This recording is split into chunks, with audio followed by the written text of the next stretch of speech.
People who are engaged in the Resilience Project are often supported by a day program and a residential program. Sometimes also have a mental health worker, a therapist involved.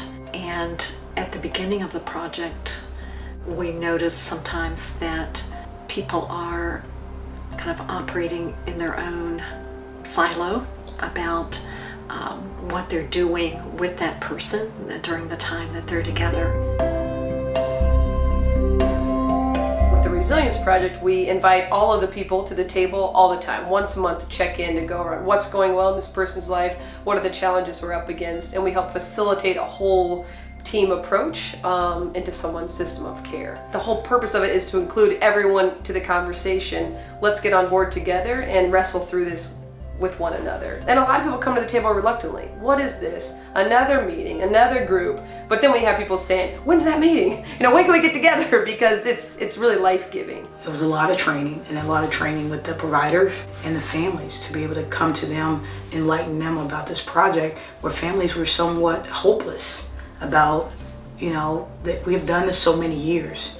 And what else can we do? They've been institutionalized, they've been this, they've been that, and we've been dealing with this so long. What else can help us? If we didn't bring in the training for the families and training for the providers, we were doing a disservice to the client, because we would work with the client and teach them the skills that they needed to learn and connect them to the community pieces.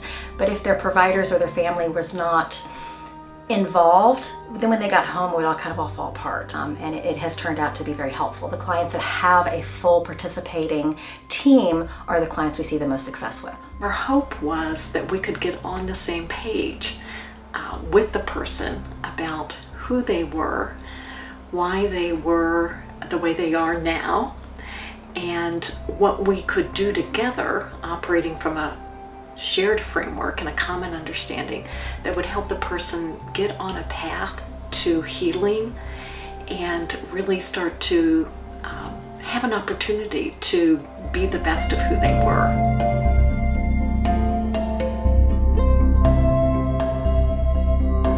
We put this big piece of paper on the wall and we put a line on it, and we start from in vitro and we go to their current age, and we talk about everything that has happened in their life. And not only do we do the trauma, we look at the resiliency piece. What has happened in their lives to help build this resiliency? Changing the question from what's wrong with you to what happens to you puts a whole different approach on the way that we're able to explore and support recovery. I think when you walk through that life of the individual,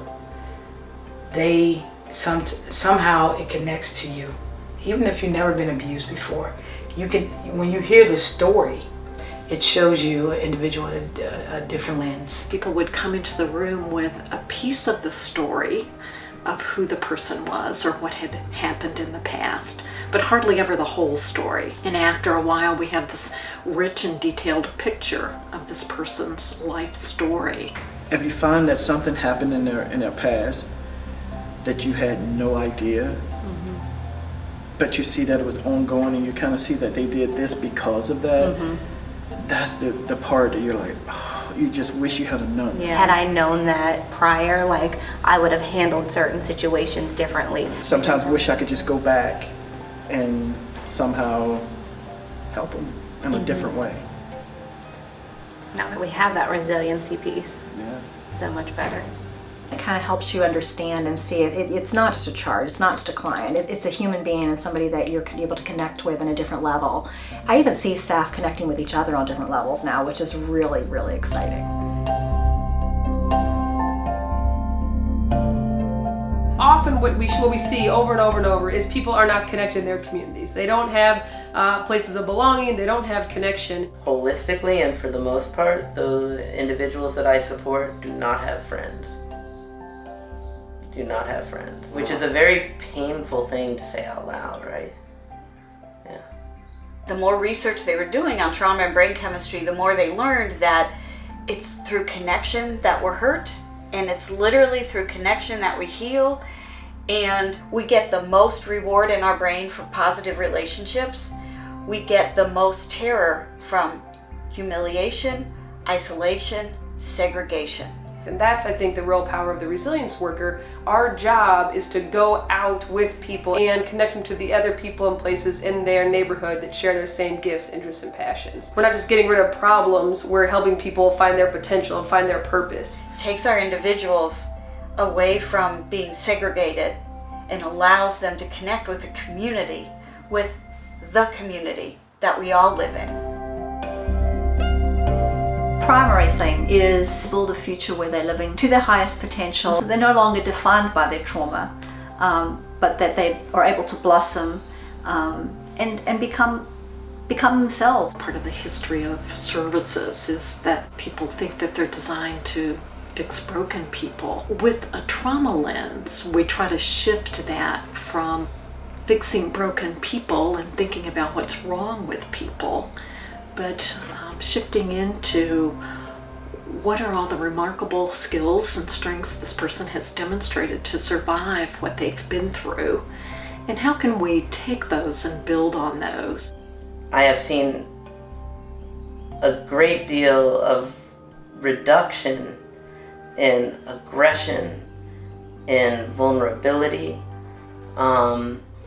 in risky behaviors as a result of this project in almost everybody who has participated. I'm not even going to say almost everybody. How did they get there? I have to say connections. Not just connections to their resilience worker, right? But connections to communities that value them. We started with the sense that everybody deserves to live just a happy life. The best life that they can live. I mean, and that's what we focused on, like day in and day out. And we're a small agency, but we have some huge results. And we live by that. I know it's been hard for this population to change because we didn't have the knowledge that we have now. But I think everybody has to start doing this. I agree. It's the best way to help the people that we serve. It's the only way, in my opinion, to truly help them.